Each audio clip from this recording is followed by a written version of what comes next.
មកធ្វើការជាមួយយើងមកបានលុយច្រើនជាងធ្វើជាអ្នកម៉ាស្សា បិទមាត់ ឯងនិយាយថាមិនមុនហ្នឹង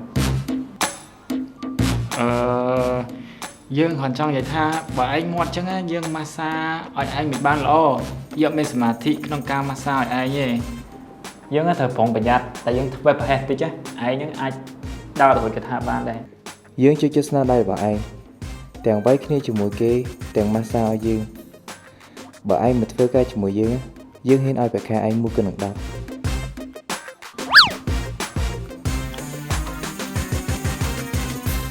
មកធ្វើការជាមួយយើងគ្រាន់តែយើងទៅណាទៅតាមយើងវាមិនបាច់ហត់ហើយក៏មិនបាច់ខ្វល់ច្រើនដែរងាយការងារមានតែប៉ុណ្្នឹង បាយមក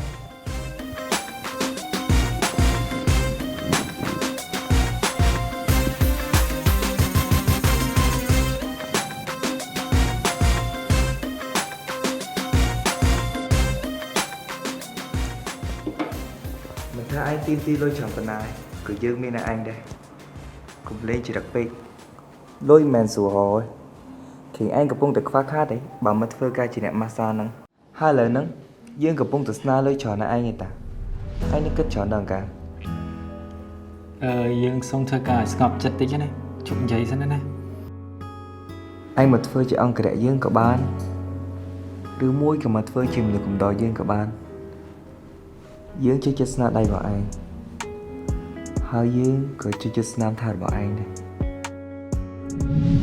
អ្នកពេញមួយរាត្រីដែលមានន័យសែនខ្លាំងទេសនារឿងពេញនៅលើ Sastra Film App មានតែនៅលើ App Sastra Film តែមួយគត់